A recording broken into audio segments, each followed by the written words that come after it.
जब हक का झंडा नूर मोहम्मदी बीच खड़ा हुआ हिंद के, तब अक्स नूर ईमान का रया अंधेर कुफर पीछे, रया अंधेर कुफर पीछे। सच्चिदानंद धाम धनी की जय। परम आदरणीय सुंदर साथ जी मार्फत सागर प्रकरण 9 चौपाई नंबर 7 हमने उच्चारण किया और आपको मजल पता ही है कि बुद्ध अवतार, कल की अवतार, ऐसे ही कुरान में इमाम मेहदी रूहल्लाह इमाम मेहदी जाहिर होने का प्रसंग है। उसके लिए मोहम्मद साहब ने 7 बड़े निशान के संकेत कि जब ऐसा लक्षण वाला मानव धरती में पैदा होगा तो समझ लेना कि अंतिम खाबिंद धरती का अवतरण होने का समय हो गया है। वैसे भी गीता में हिदायत धर्मस्य ग्लानिर्भवति भारत, जब जब संसार में धर्म का हानि और अधर्म का विकास होता है तो मैं अवतार धारण करता हूँ। ऐसे ही औरंगजेब हिंदू के ऊपर धर्म के नाम पर अत्याचार कर रहा है, तो प्राणनाथ जी महाप्रभु ने अपने आप को इमाम घोषित करते हुए कुरान को जवाब कुरान से देने के लिए तैयार हैं। अगर तुमको लोहा का जवाब लोहा से चाहिए तो भी हम राजा इकट्ठा करके तुमसे धर्म की युद्ध जरूर करेंगे। धर्म क्षेत्रे कुरुक्षेत्रे समायता युत्सव, ये धर्म क्षेत्र है, अब इसमें तुम अधर्म फैलाते हो तो फिर उसका जवाब हम देने को तैयार हैं। बहुत राजाओं के पास प्राणनाथ जी पहुँचे। अंतिम छत्रसाल ने, राजा छत्रसाल तैयार हो गए। तो इस प्रसंग में प्राणनाथ जी महाप्रभु अपनी वाणी से सुंदर 7 भक्तजन यानी संसार के जीवों को अपना परिचय दे रहे हैं। और तारतम सागर, तारतम ग्रंथ ही एक ऐसा ग्रंथ है और ऐसा लक्ष्यवान अध्यात्म का चरम लक्ष्य में पहुंचाने वाला ग्रंथ है, जिस ग्रंथ में ये वाणी हम श्रवण कर रहे हैं। तो कहा कि मोहम्मद जाने के पश्चात परमात्मा की जो शक्ति इनके अंदर काम कर रही थी वो चली गई और भविष्य बोल के गया कि 10वीं 11वीं 12वीं जब खुदा आएंगे तब फिर आऊँगा। तो अभी प्राणनाथ जी की ज़माना 10वीं 11वीं चल रही है, सदी चल रही है, हिजरी सन। तो प्राणनाथ जी याद दिला रहे हैं दुनिया वाले को कि अगर तुमको अपना उद्धार करना चाहते हो तो कुरान पुराण से मिला करके तारतम के शरण में आ जाओ। तारतम की ऐसी झंडा है, ये तारतम की झंडा से सबकी गति मुक्ति इसी झंडे के नीचे है।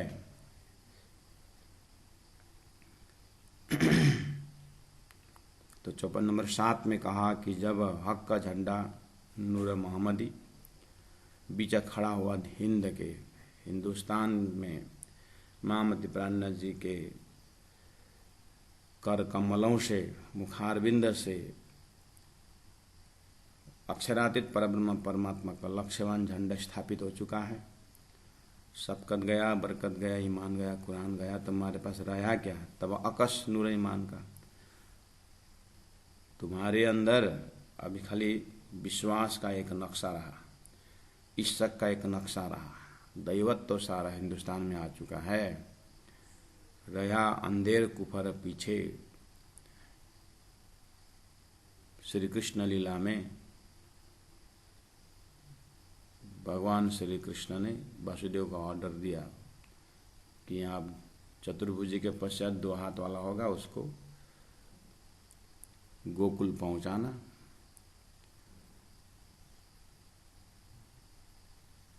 तो वहाँ से योग माया शक्ति लेके आना।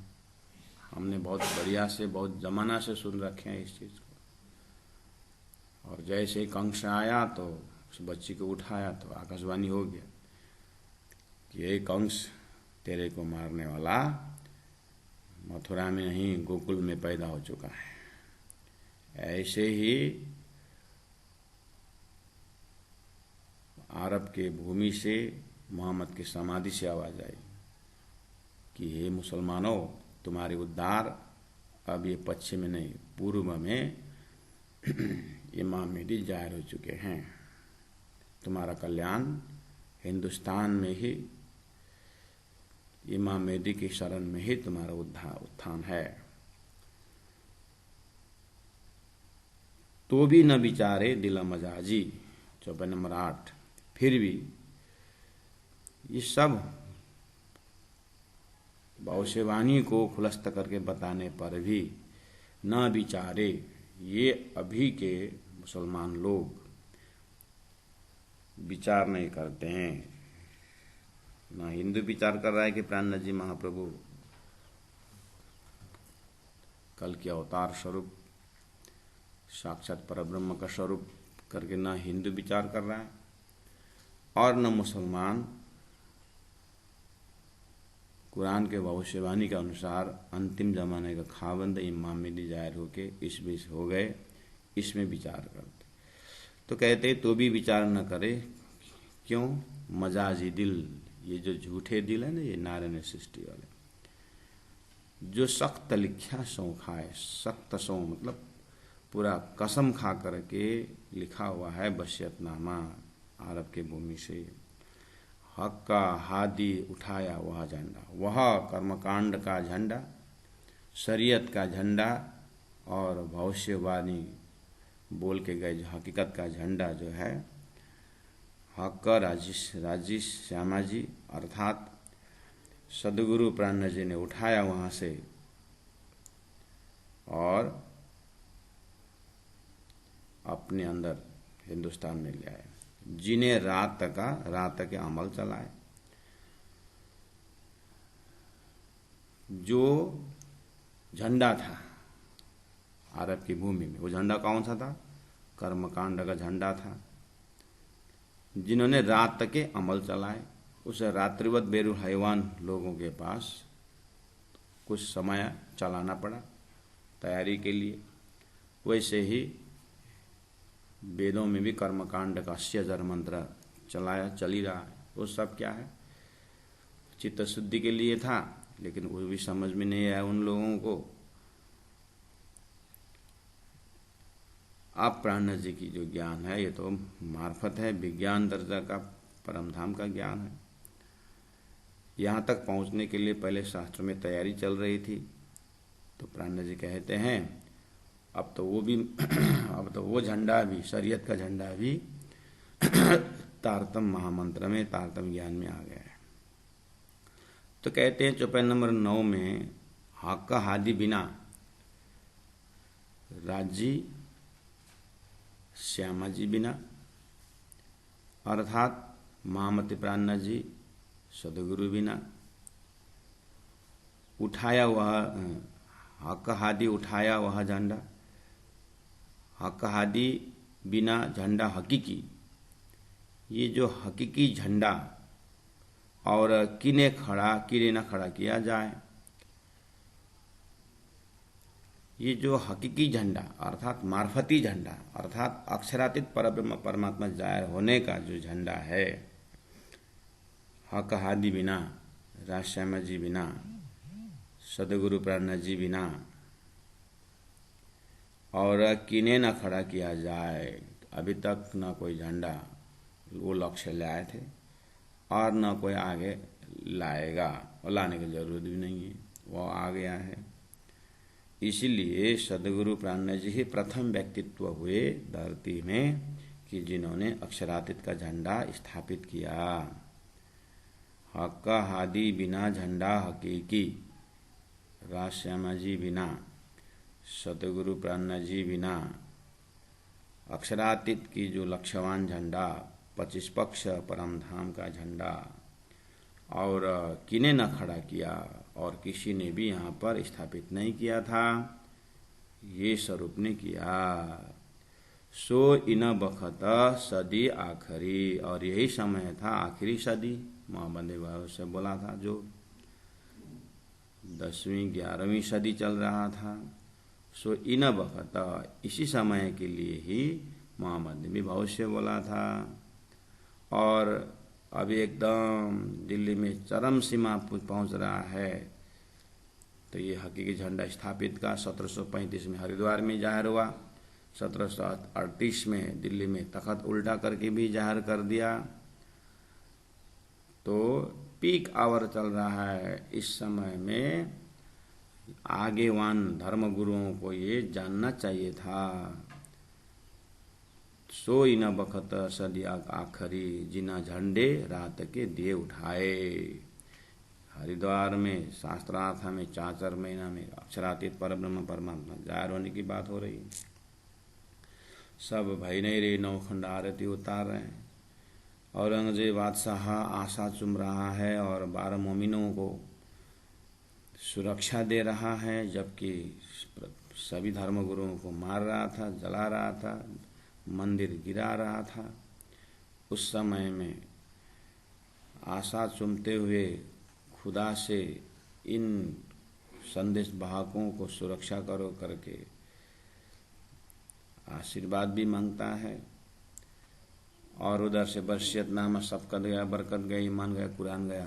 वसीयतनामा भी समय में आता है और कुरान का जो बातूनी निशान है उसका अर्थ भी मार्केट में आ रहा है मोहम्मद प्राणनाथ जी के द्वारा।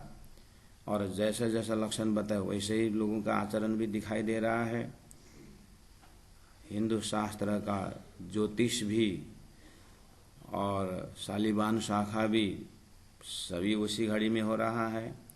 ये ऐसा समय रहा कि जाहिरी शक्ति में से भगवान राम आने की बात, जाहिरी शक्ति में परमात्मा श्री कृष्ण आने के बाद अपने ज़माने में विश्व में व्यापक था। ऐसे ही ये धर्म परिवर्तन क्या और शास्त्रों का ब्रह्मनिरूपण का जो लक्ष्य लेकर के आने वाले मोहम्मद प्राणनाथ जी का अध्यात्म चेतना के विकास के अंदर बहुत ही बड़ा हल्ला हो हल्ला मच रहा है। तो सो इन बखत सदी आखरी, ये आखिरी सदी चल रहा है। जिन झंडे रात के, अरब की भूमि में कर्मकांड का झंडा, रात्रि का झंडा था, वो उठा दिया। रात्रि के एरिया में कर्मकांड में जड़े हुए लोगों को उठा करके ले आए। वह झंडा जो जाहिरी शोभी हक हादी बिना कौन उठाए, चौपाई नंबर 10। वह झंडा जो जाहिरी, जाहिरी यानी कर्मकांड पोर्शन और हकीकत का पोर्शन, वह झंडा अरब की भूमि की शक्ति शोभी हक हादी बिना कौन उठाए। वहाँ कौन उठा सकता है? परमात्मा के आदेश से इन्हीं हक हादी ने उठा के ले आए। जिन जैसी नियत तिन तैसी दही पहुंचाए। जिन जैसी नियत अर्थात वह जहाँ उठा के जहाँ रखना था, जहाँ से उठा करके जहाँ रखना था, वो पात्र देख करके होने का है। नियत का अर्थ होता है उद्देश्य, भावना, भाग्य, नजर। तो जिन जैसी नियत, जिसका जैसा भाग्य। अभी तक अरब के भूमि का भाग्य बेरुल हैवान से इंसानियत बनाने का भाग्य चला। अब उनका भाग्य का समय हो गया। अब आओ इमाम मेहदी के पास में आओ तो उद्धार होगा। और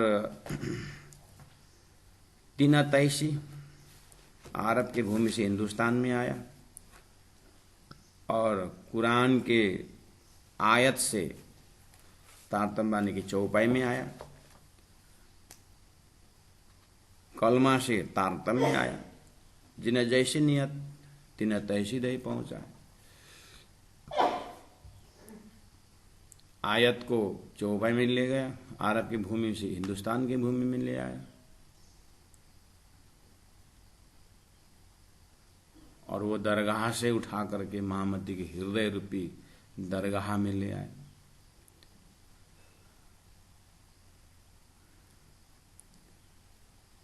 जहां जरूरत था वहां ले आए, तिन्हें तैसी दही पहुंचाए। लिखिया ए बुजुर्गियां ए जो कहियां बिचाखरत, सो कहे हाथ हमारे दुनी फल पावसी क्या बात। चौपाई नंबर 11 में महामती प्राणनाथ जी तत्कालीन समय लोगों के बुद्धि की व्याख्या करते हैं।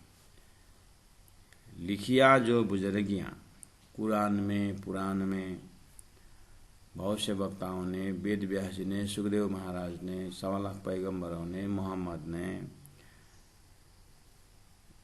लिखा था। क्या लिखा था?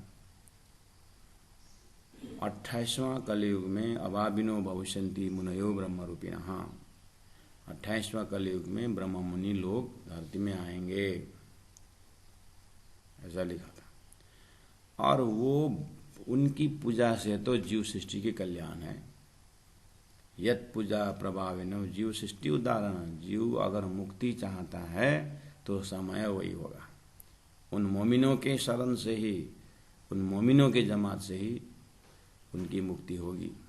ये एकदम शास्त्र के गर्भ में बहुत छिपा करके रखी थी ये बात, सदगुरु ने जाहिर करी। ऐसे ही कुरान में मोमिनों की बुजुर्गियां लिखी थी। लिखियां ये बुजुर्गियां, मोमिन आएंगे और एक नमाज का 1000 गुना फल देंगे, और उनका कहना नहीं मानोगे 1000 गुना दोजख भी देगा। इस तरह से बहुत ही इनकी महिमा गाई गई है। जैसे आपने गीता में देखी स्थित प्रज्ञ लक्षण की महिमा है, भागवत में देखिए भक्तों की महिमा है। ये सब जो है उन ब्रह्म सृष्टियों की नाजी फिरका, वो आस्तिक जमात, वो अस्तित्ववान ब्रह्मधाम से आने वाली ब्रह्मात्माओं की महिमा है। झूठे जीव की महिमा इतना मेहनत करके क्या ज्ञान है? वो सच्चा की महिमा ही तो धर्मशास्त्र में गाना है। उसको बोलते हैं लिखियां ये बुजुर्गियां। बुजुर्गियां मतलब श्रेष्ठपन, उनका बड़पन शास्त्र में लिखा है। और जैसे तारतम्य भी में आप देखिए ब्रह्म सृष्टियों का लक्षण लिखा हुआ है, और ब्रह्म सृष्टियों की मरातबा, बड़प्पन जो लिखा हुआ है। तो सर साहब पढ़ते हुए भी अपने आप को क्या लगता है पढ़ने वालों को, ओहो इतना सुंदर जमात, हम सुंदर साथ हैं तो हमारी तो बात है करके कम से कम मुख का स्वाद तो लेने को बनता है। तो देख करके उस जमात में अपने आप को शामिल होने का, या अपने आप को उसी जमात में होने का एक प्रकार का स्वाभिमान भी पैदा होता है। अच्छी बात है, लेकिन साथ साथ ये भी देखना है कि लक्षण है कि नहीं। लेकिन उस बड़पन को देखते हुए, उस महिमा को देखते हुए कोई नहीं कहता है कि हम उस जमात के नहीं हैं, अपने आप को उसी में रखना चाहता है। ऐसे ही कुरान में उन मोमिनों की महिमा को देख करके लोगों ने, वो हम ही लोग हैं और हम ही मुक्ति देने वाले हैं, सबको मुक्ति देने के लिए हम हैं, मोहम्मद देव जिम्मेदारी हमको छोड़ के गए, इस तरह से वो लोग बोलने लगे। तो प्राणनाथ जी बोलते हैं राजा का छोरा का, राजा का लड़का राजकुमार का साथी होने से राज्य अभिषेक नहीं किया जाता है दोस्त को, राजकुमार को ही राज्य अभिषेक किया जाता है। लोगों, मोमिन जो है ना, उनका तो परात्मा होने की बात है। तुमने मोमिन का दावा ले लिया है, ब्रह्म प्रियाओं का दावा ले लिया, वाह। तो उस चीज को प्राणनाथ जी हाईलाइट कर रहे हैं। लिखियां ये बुजुर्गियां ये जो कहिया बिचाकरत, आखिरत में जाहिर होने का, 28वें कलयुग में जाहिर होने की बात शास्त्रों में लिखी हुई है। अब क्या हुआ, उसको देख करके उसको पढ़ करके सो कहे, हाँ तो हमारे बोलते हैं वो लोग, जीव का कल्याण मोक्ष हमारे हाथ में है। दुनी फल पावसी क्यामत, अब ये दुनिया हमारे से फल पाएंगे, क्यामत अखंड होने का फल अब हमारे से इनको मिलेगा, करके हल्ला करता है। ब्रह्मण जी बोलते हैं, अच्छा ये बात अगर तुम्हारी है तो ठीक है। और ये बोलने वाले क्या बोलते हैं, अच्छा बोलना तो खुदा का आकार है कि नहीं, मैं बेचा भी है, खुदा बेमुन बेनीमुन है। अच्छा तो मोहम्मद ने 90,000 हरफ बात किससे की है? 90,000 हरफ मैंने सुना, जुल्फ़िकार करके मोहम्मद ने कहा है, वो क्या है? कहलाते हो मोहम्मद के, दावा लेते हो उन मोमिनों की बात, और मोहम्मद का कहना ठुकराते हो, हाँ? और 11वीं सदी में अच्छी बात होने की बात आई तो उसके सिर पर लेते हो। राजकुमार की संपत्ति को हड़पने का कोशिश मत करो। अच्छा हुआ कि अच्छा है कि राजकुमार से दोस्ती करो तो तुम्हारे ऊपर कृपा तो करेगा। तो ये प्रसंग है। हम खासियों मत, वो खासियों मत की बात है, मोमिन की बात है, खासल खास की बात है, तो ले लिया टाइटल, हम खासियों मत। जीव संसार के अपात्र लोग सो कहे हम खासियों मत, और हम ही वारस कुरान, हम ही कुरान के वारसदार हैं। बोलते हैं कजा करता है हम ही कजा करेंगे, हम ही खाबंद ईमान, हमारे अंदर ही परमात्मा खुदा के पास ईमान है, हमारा पक्का ईमान है। इस तरह से लोग पागल की तरह चिल्ला रहे हैं।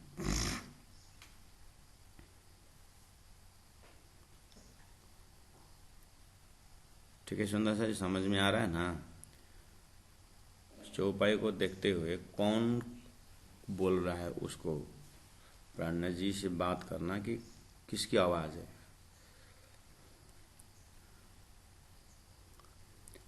लिखियां ये बुजुर्गियां ये जो कहिया बिचाखरत, ये ब्रह्म सृष्टि की महिमा लिखी हुई है, उसको देख करके पढ़ करके, हाँ, वो पढ़ने वाले लोग सो कहा था हमारे हाथ में दूनी फल, दुनिया को फल मिलने वाला है, पावसी क्यामत कायम होएंगे, मुक्ति पाएंगे। इस तरह से बोलने लगे। प्राण जी महाप्रभु बोलते हैं तुम मुक्ति दोगे जीवों को,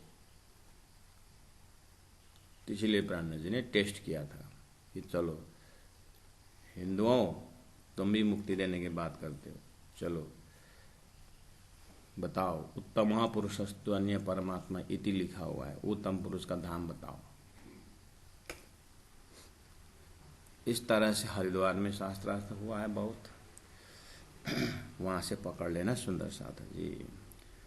क्यामतनामा ग्रंथ का 54 नंबर प्रकरण नंबर 9 में, जहां पर 7 निशानों में 3 निशान रुअल्ला, इमाम मेहदी और असराफिल जाहिर होकर के बड़ा निशान जानना है। उसके बाद महामती प्राण जी का हृदय पकड़ना है।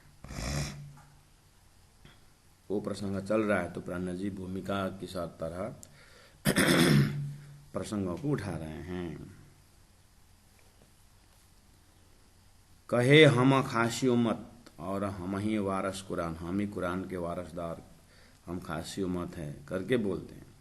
कजा करते हम ही कजा करेंगे, हम ही खाबंद ईमान, हम ही परमात्मा के ईमानदार हैं, हम ही मुस्लिम है मुसल। इस तरह से हल्ला कर रहे हैं। अब प्राण जी महाप्रभु 13 नंबर चौपाई में कहते हैं इन्हीं लोगों के लिए कुरान में प्रसंग लिया है। क्या है? ये लिखे जाहिर मायने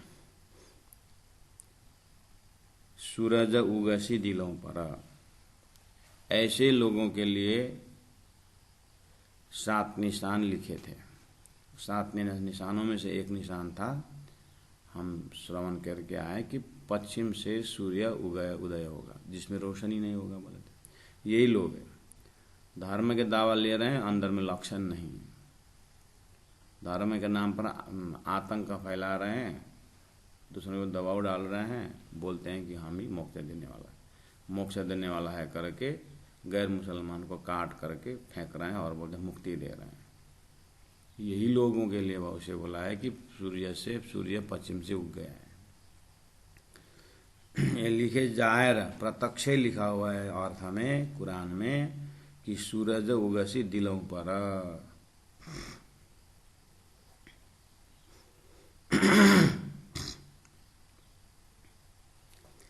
पहाड़ पूजे हम निशान, बैत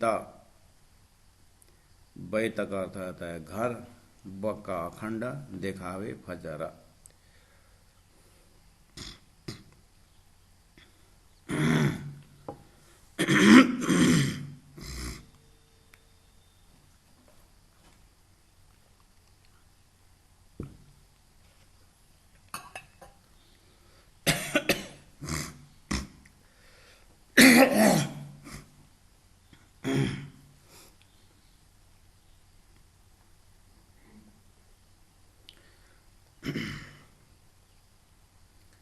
पहाड़ पूजे हम निशान।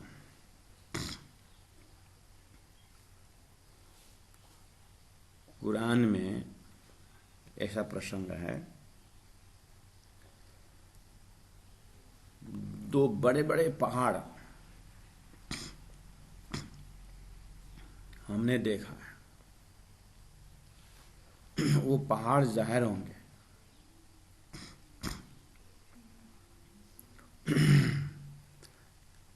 तो पहाड़ की महिमा है, कुरान में भी है, पुराण में भी।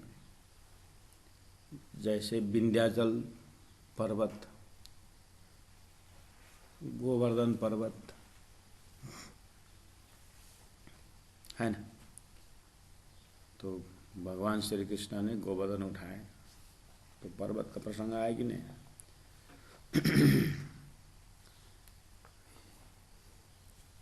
हो, ऐसे ही पहाड़ की बात है कुरान में।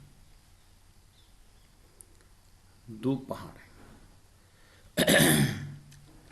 कुरान जी ने कहा, मोहम्मद ने जो 2 पहाड़ बताया, अक्षरधाम और परमधाम जैसे पहाड़।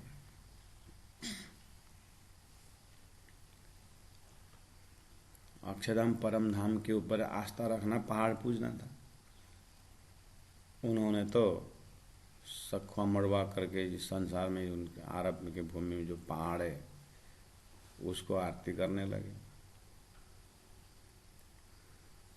और हमारे में भी है ना, पहाड़ की पूजा करते हैं, परिक्रमा करते हैं। तो प्राणा जी ने कहा पहाड़ पूजे हम निशान, ये हमारा लक्षण है कि हम महाबंद कहे पहाड़ की पूजा करते हैं। तो पहाड़ पूजते पूजते कहाँ पहुंचा कि जड़ मूर्तियों को पूजा करना। इस तरह से पूरा धर्म में धुंधली होने लगा, हिंदू में भी मुसलमान में। और अभी अरब के उस मोहम्मद की समाधि से आवाज आया, बैत बक्का दिखावे फजर। वो जो मोहम्मद का कवर है, कुरान में भी है ना, कवर से मुर्दा उठने के विषय भी। तो खुदा कवर से निकलेगा इसका मतलब, इसलिए वो छोप में ढक के रखा हुआ है, ये मान्यता है उनकी। तो बैता बक्का दिखावे फजर, मोहम्मद साहब या खुदा अब ये पत्थर से निकलेंगे और फजर उजाला कराएंगे, आत्मा कल्याण करेंगे। आत्मज्ञान देंगे। इस तरह से अर्थ समझ रहे हैं। तो प्राण जी व्यंग्यात्मक ढंग में बोल रहे हैं कि पहाड़ पूजे हम निशान। ये मोहम्मद 11वीं सदी में जाहिर होने निशान है कि हम पहाड़ को पूजा कर रहे हैं। तो प्राण जी ये पहाड़ पूजक, पत्थर पूजक, ऐसे लोग, मूर्ति पूजक आत्म कल्याण करके चैतन्य स्वरूप परमात्मा को, चैतन्य स्वरूप परमात्मा के पास पहुंचने की दावा करते हैं। पहाड़ पूजे हम निशान, उस जड़ पहाड़ को पूजा करके अपने आप को सातों निशान में से उस निशान को जाहिर करने वाले हम हैं। इसीलिए इन्हीं लोगों के लिए बोला है सूरज उगसी दिलों पर। इनके दिल से ऐसा अर्थ निकाल करके लोगों को संसार में ही भ्रमित कर रहे हैं। जबरदस्ती उन परमात्मा अक्षराती चैतन्य स्वरूप को चिंतन करने वालों को मरोड़ करके, दबा करके लेके आकर जड़ पूजा बना करा रहा है। बोलते कि हम मुक्ति देने वाले। बैता बक्का दिखावे फजर। ये जो मोहम्मद के समाधि जैसा जो मूर्ति है, जो घर है, जो दरगाह है, समाधि है, वो अब ज्ञान देगा, फजर करेगा। और यहाँ से जाहिर हो रहा है, ऐसी भाषा बोलते हैं। हम देखे रहा निशान की, जो कहे बड़े क़यामत, देखे पैदा बैत अल्लाह से, जो हम सो करी शरत। वो लोग बात करते हैं हमें देखे रहा निशान की। हम कब से वो मोहम्मद ने कहे 7 निशान का राह देख रहा था। जो कहे बड़े क़यामत, वो निशान जाहिर होने के बाद तो बड़े क़यामत मतलब अखंड मुक्ति मिलने वाला ऐसा समय है वो। इसका मतलब उनको भी वो बड़े निशान को भी ज्ञान है, समय का भी ध्यान है, लेकिन पूर्व से सूर्य उदय, पश्चिम से सूर्य उगे, रोशनी नहीं होगा, ये बात तो नहीं आता, देखते नहीं। पिक्कड़ आदमी 2 शब्द जरूर बोलता है। क्या बोलता है? मैं बिल्कुल होश में हूं, बोलता है पिक्कड़ आदमी। मैं बिल्कुल होश में हूं और तुम मुझे पहचानते हो। ये 2 शब्द पिक्कड़ आदमी जरूर बोलता है। इससे पता चलता है कि ये सज्जन व्यक्ति, पता चलता है कि ये क्या बोल रहा है, ये कौन है, पिक्कड़ है, पता चलता। ऐसे प्राण जी बोलते हैं ये लोग कौन है पता चल रहा है।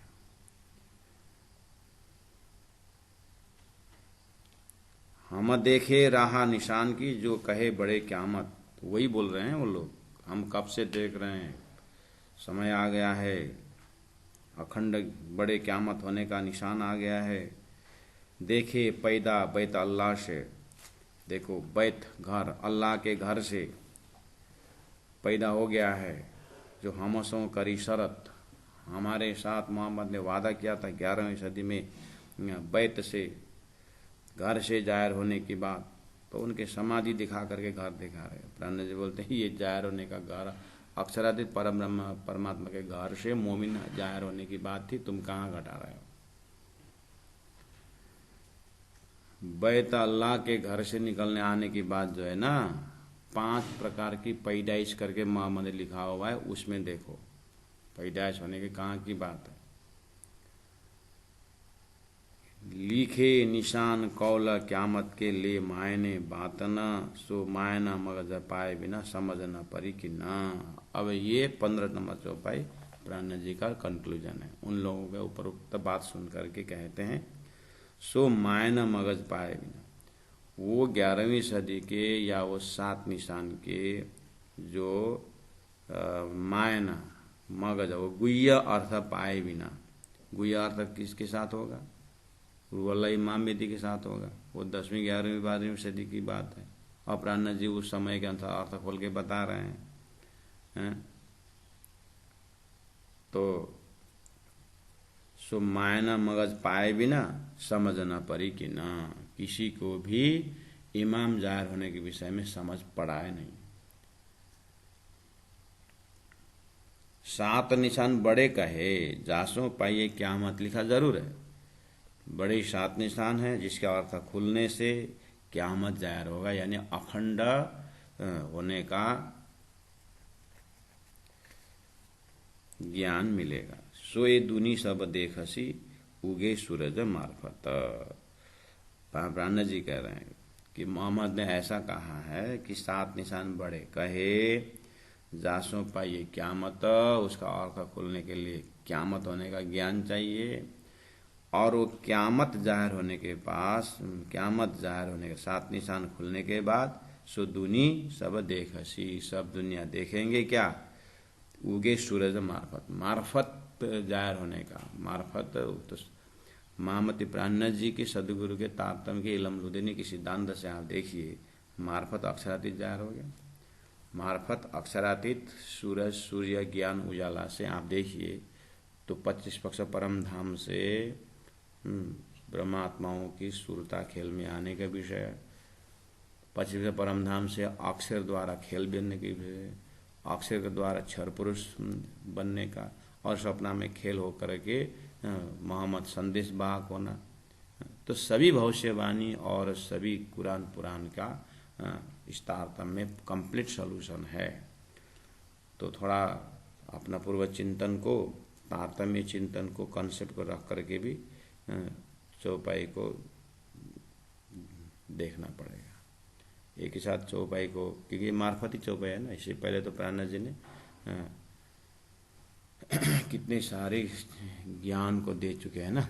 तो प्राणनाथ जी की हृदय तो वहाँ बैठ करके बोलता है कि मैंने ये बात हमने कर चुके हैं।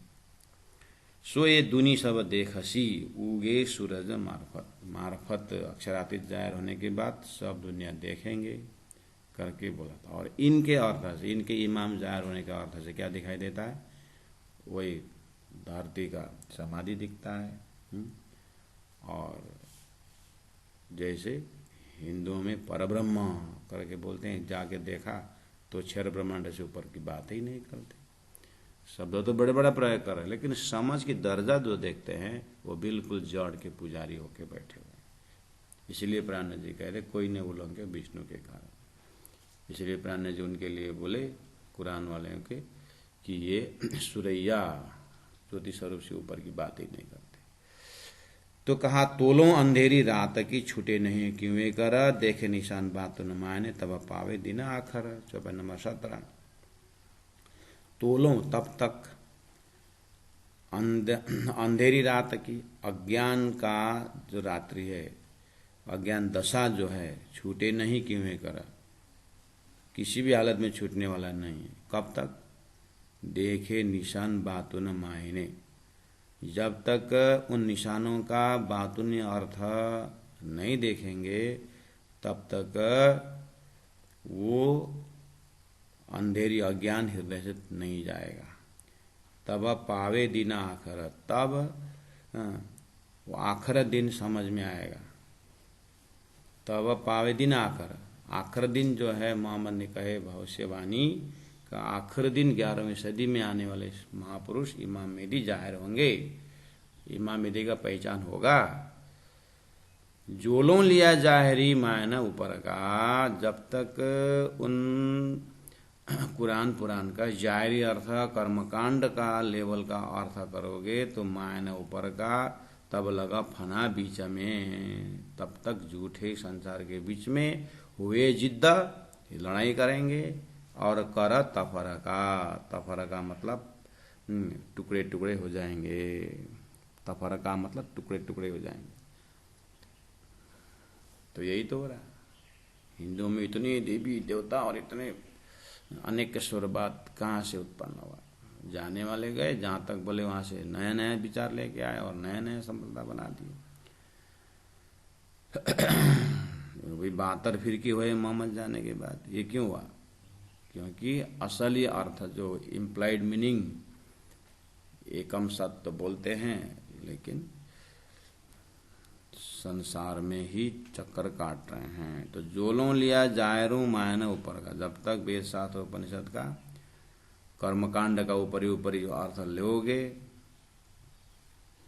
विज्ञान दर्जा मार्फती अर्थ जब तक तुम पहुंचेगे नहीं। तो सदगुरु महाराज आए और मार्फती अर्थ दे रहे हैं, तो अब तो समझो तब लग फना बीच में हुए जिद्द कर तफर का, लड़ाई करके टुकड़े टुकड़े हो जाएंगे करके बोला था, वही हो रहा है। कौला तोड़ा जुदे हुए, कौला वचन तोड़ा तोड़ करके, जुदे अलग अलग हुए। हिंदुओं ने गीता का अर्थ तोड़ दिया, उत्तम पुरुषस्तु अन्य परमात्मा इति उदारित करके उत्तम पुरुष करके लिखा था, उसके विषय में प्रश्न ही नहीं किया। तो गीता का कहना नहीं माने, उत्तम पुरुष के विषय में चिंता ही नहीं किया, क्षर पुरुष में लड़ाई करने लगे और अलग अलग धर्म स्थापित हो गए। कौला मोहम्मद का वचन, एक खुदा बात की थी, जुल्फेकार बोले थे, अमृत स्वरूप किशोरावस्था बोले थे, और मार्फत आके बताएगा बोला था। ऐसा वचन को भविष्यवाणी को कौला तोड़ करके जुदे हुए, उसके बाद तरवार के भाषा बोलने लगे। तो नारी कहे 72, तो नास्तिक, जब नारी मतलब नास्तिक लोग, नारकीय लोग बन गए, कहे 72 हो गए। बोला था मेरे जाने 72 फिर क्या होगा, बोला तो हो ही गए, 72 73 हो गए। और लिखा था जलसी आग में, ये लोग अहंकार के अग्नि में जलेंगे बोला था, नरक के अग्नि में जलेंगे बोला था। और कहा कहे इन ऊपर, अब इसके ऊपर इन लोगों के ऊपर कितना बताऊं।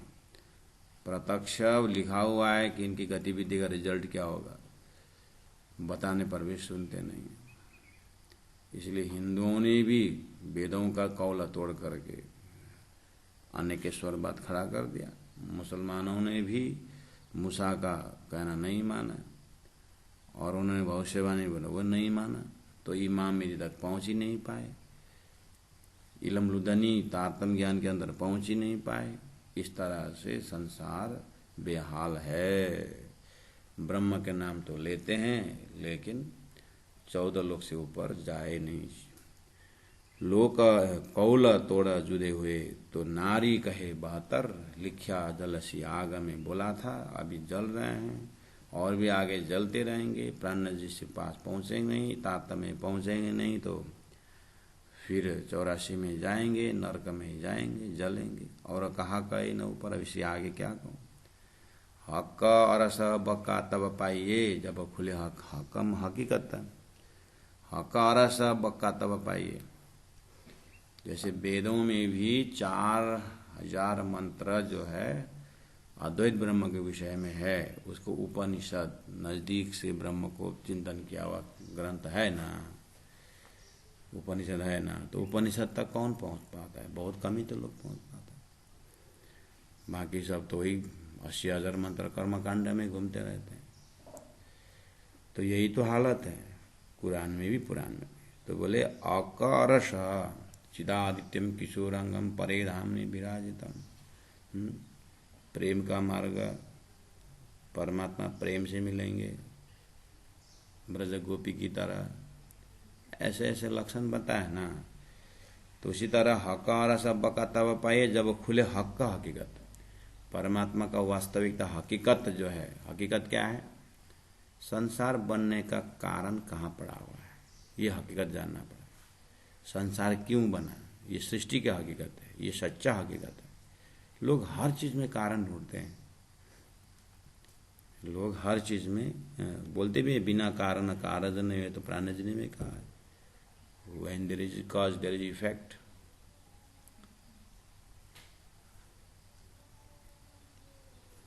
सभी में कारण ढूंढते हैं, लेकिन सृष्टि के कारण जो हकीकत ढूंढने के लिए कोई नहीं निकालता ठीक है, लेकिन बताने पर भी दिमाग नहीं लगाते।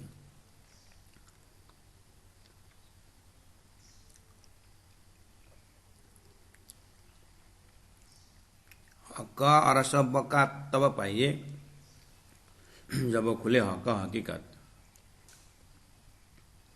गीता की हकीकत क्या है? 3 पुरुष का बयान। भागवत का हकीकत क्या है? रास अखंड। अखंड रास कहाँ है? वहाँ हकीकत है। उसको खोलने के लिए मार्फत चाहिए, ज्ञान खोलने के लिए विज्ञान चाहिए। शब्द जरूर ही प्रयोग करते हैं, लेकिन समझ का सीढ़ी जो है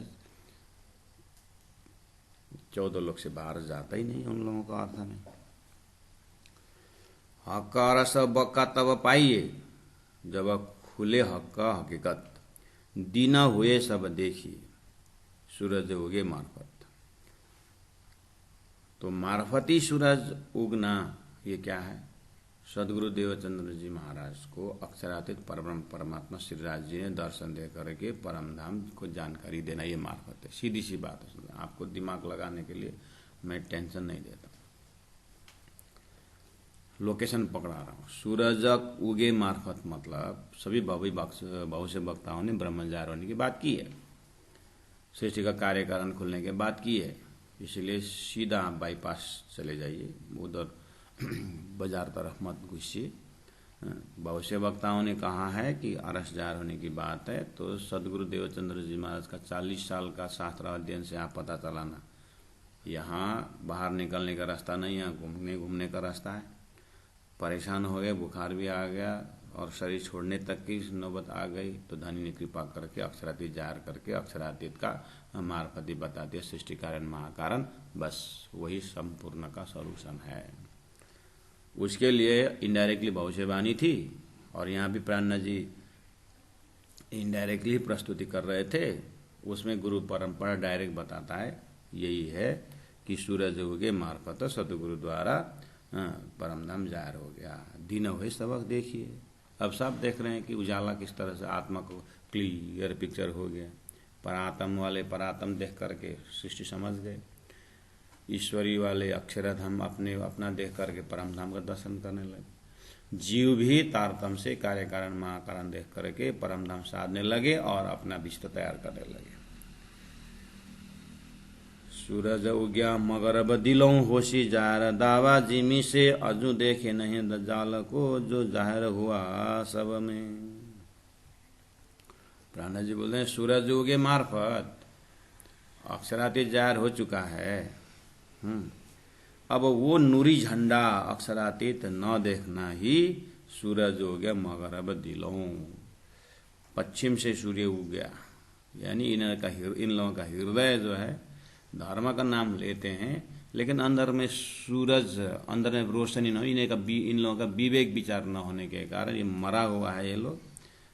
इसीलिए होशी जा रहा दावा जिमी से दावा जा रहा, यही इनकी छाती ही दावा है, और इसमें कोई ब्रह्मधाम का अंकुर नहीं उगने का है। अजू देखे नहीं दज्जाल को, अभी तक अपने अंदर दज्जाल नहीं देख रहा है कि किसके कारण ये अक्षरातीत जाहिर होने के बाद भी क्यों नहीं दिखाई दे रहा है। अजू देखे नहीं दज्जाल को, अपने अंदर दज्जाल नहीं देख रहे हैं। जो जाहिर हुआ सब में दज्जाल जाहिर हो चुका है, लेकिन वो खुद नहीं देखता है। जिनको अक्षरातीत पकड़ में आ गया उनको दज्जाल आराम से दिखाई दे रहा है, सामने में नहीं दिखाई देता। नूरा झंडा मोहम्मदी इमामे किया खड़ा हकीकी दिन, क्यों दाखले मिले दिल मजाजी, दिल दुश्मन तोड़े यकीन। 54 नंबर 22 को देखिए। नूरा झंडा मोहम्मदी इमामे, इमाम स्वरूप जाहिर होकर के मोहम्मदी का, मोहम्मद ने जो भविष्य बोला हुआ जो झंडा है, मोहम्मद ने भविष्य बोला हुआ जो नूरी झंडा अक्षरातीत है, वेद व्यास जी ने कहा हुआ, सुखदेव ने कहा हुआ जो अखंड ब्रह्म धाम जो है, वो कल की अवतार स्वरूप महामती प्राण जी द्वारा अक्षरातीत जाहिर हो चुका है। किया खड़ा हकीकी दिन, सच्चा परम धाम का धर्म जो है स्थापित हो चुका है, तारतम्य धर्म, तारतम्य लक्ष्य स्थापित हो चुका है। अब ये सब ये क्यों दाखले मिले दिल मजाज, ये झूठे दिल वाले ये दाखले, ये प्रमाण मिला करके कब देखेंगे? ये क्यों दाखले प्रमाण, दाखले मतलब प्रमाण मिला करके ये झूठे दिल वाले कब देखेंगे? दिल दुश्मन तोड़े, लेकिन इनके अंदर जो इब्लिस बैठा हुआ है, जो अक्षरातीत का दुश्मन है, तोड़े यकीन, उनके ही भविष्यवाणी में विश्वास नहीं है इनको, उन्हीं वेद व्यास जी के शब्दों में उन हिंदुओं को विश्वास नहीं है कि एक अक्षरातीत परब्रह्म परमात्मा जाहिर होने के बाद कही है और सामने में अक्षरातीत जाहिर हो चुका है। इनके अंदर जो इब्लिस बैठा वो अपने को दज्जालीपन को स्वयं नहीं देखते। इस तरह से प्राण जी महाप्रभु मार्फत सागर में धीरे धीरे इमाम रुअल्ला असराफिल जाहिर होने के बाद इस प्रसंग में एक ही साथ जा रहा है। जैसे अब 23 नंबर चौपाई में आ रहा है जो कल का विषय है, सूर बाजता असराफिल, वो असराफिल और सूर फूंकने के भी तो जाहिर हो रहा है। तो फुल प्रकरण जैसे पूरा होगा, देखिए सुंदर सा जी। इस प्रकरण में आप देखो जैसे 8 नंबर प्रकरण में 4 निशान के लिए अलग अलग चैप्टर, अलग अलग नाम हेडिंग था। इसमें यहाँ से यहाँ तक इमाम जाहिर होने का, यहाँ से यहाँ तक रुअल्ला जाहिर होने का, यहाँ से यहाँ असराफिल जाहिर होने का बात नहीं, इसमें लमसम है एक ही साथ। इसीलिए रुअल्ला, इमाम मेहदी और असराफिल बुद्ध अवतार ये एक ही जगह होकर के काम करते हैं, इसलिए इनको अलग अलग यहाँ पर नहीं रखें। रुअल्ला जाहिर होना ही उनके रुअल्ला के ज्ञान से इमाम पकड़ना है, और इमाम और रुअल्ला पकड़ने के लिए असराफिल का स्वरूप होना, अर्थात बुद्ध अवतार के जागृत बुद्धि का अवतार को पकड़ना होता है। ये एकदम आसपास है, इसको अलग अलग चैप्टर बना करके हो ही नहीं पाता, एक दूसरे के पूरक है। इस तरह से समझते जाना सुंदर साथ जी। नूर झंडा मोहम्मदी इमामे, किया खड़ा हकीकी दीन, किया खड़ा हकीकी दीन, क्यों दाखले मिले दिल मजाजी, दिल दुश्मन तोड़े यकीन, दिल दुश्मन तोड़े यकीन। बोलो श्री प्राणनाथ प्यारे की जय, सदगुरु महाराज की जय, तीनों परिधाम की जय, गुरु जी 108 मंगलदास जी महाराज की जय। प्रणाम सुंदर साथ जी, प्रणाम।